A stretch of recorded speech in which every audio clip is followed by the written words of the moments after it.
Hiya,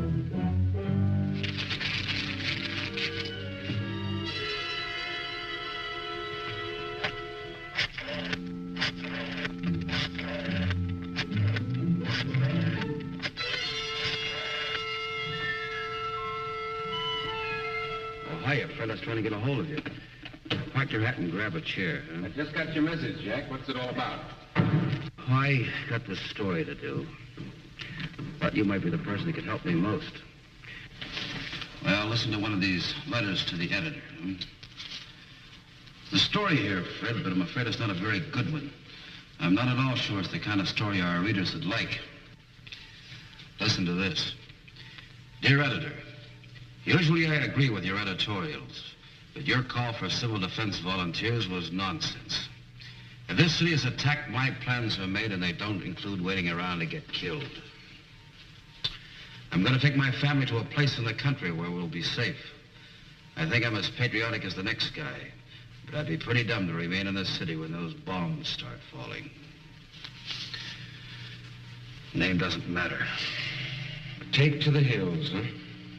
Another member of the Take to the Hills fraternity. Seems to be quite a few of them. Yes, I'm afraid there are. And the worst of it is that most of them are intelligent people. Good citizens, if you like. But they've made up their minds without thinking. They're letting fear push them. It's pushing them into something pretty close to treason. Thank God most people don't feel that way. But enough of them do to make it a serious problem. You know, there's really nothing to be gained by turning tail and running after an enemy attack. First of all, the highways would be about the most dangerous place you could be. And second, mass evacuation of cities just doesn't work. We've lost the war. If only we could help these letters.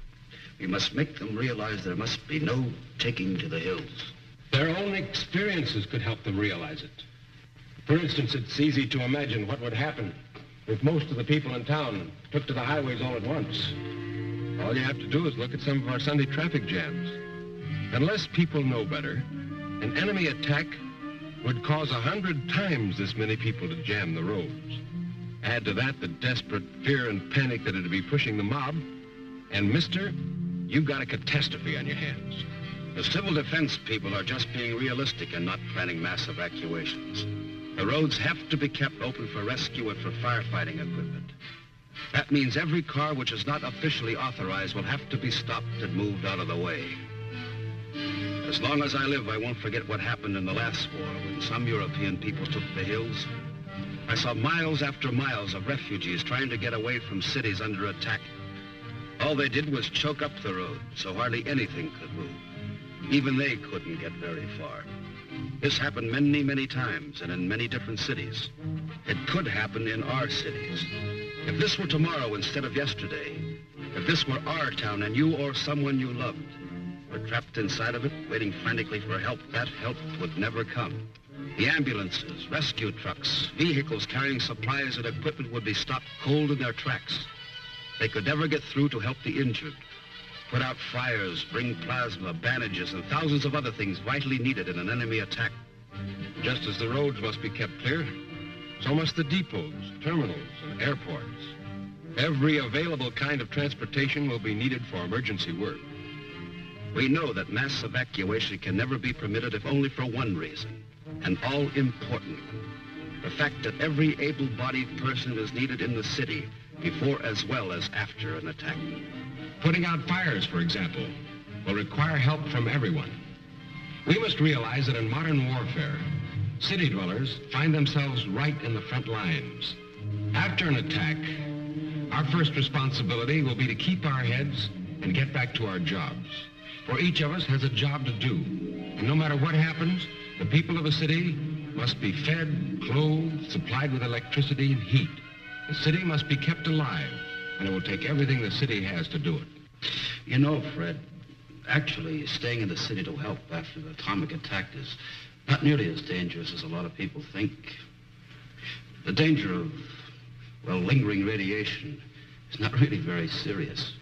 After an atomic airburst, the danger of radiation and falling debris is over within a minute and a half. Over and above that, we know from the experience of London, Berlin, and other European cities that people didn't even want to leave their city. Most of those who did leave soon began trickling back into town. Of course, a few people should be evacuated. Small children, the aged, infirm, so on. These people should be moved voluntarily by their families, not during an attack, of course. But the able-bodied person must stay and help. Modern warfare has no respect at all for civilians. Like it or not, each of us has his share of fighting to do, his share of danger to face. Running away from that duty would be desertion, pure and simple. In the Army, it would mean court-martial. As a civilian, it would not only be treasonable, but it would mean having to live with the knowledge that in deserting your responsibility, you failed yourself, your family, your friends, your city. Deserting our cities would be handing the enemy a victory far greater and less costly to them than they could ever achieve through bomb damage alone. Their very idea in attacking our cities would be to destroy our will to fight. The enemy knows that a city deserted by its people is a city robbed of its power to resist, of its power to produce.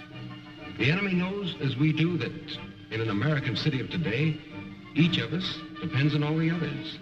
That directly or indirectly, each of our jobs depends on all the jobs of the others. Our biggest job will be to continue putting out equipment and fighting gear our nation depends on. To desert would be to throw away our most feared weapon, America's power to produce. There's no getting away from it. When the time comes, each one of us must stay in our cities and fight. I wish there was some other way, but there isn't. Yes, there are some pretty grim prospects ahead of us. The hell of an enemy attack can come smashing out of the sky at any time. And every last one of us will have to be ready to face what happens then. There'll be plenty of suffering, plenty of misery, broken homes, death. Dangers that used to belong only to soldiers, but we've got to be able to take it and come back fighting. Everything we hope for, everything we believe in, everything America has fought for will depend on us and what we do. You know, a lot of people behind the Iron Curtain are wondering whether we can take it if we're attacked. They're carefully measuring our courage, our capacity to fight, our capacity for sacrifice. They think they have the answers. Well, you and I and every American has to examine their minds and hearts and come up with a few answers of their own. The question is, have Americans got the guts? Have you got the guts?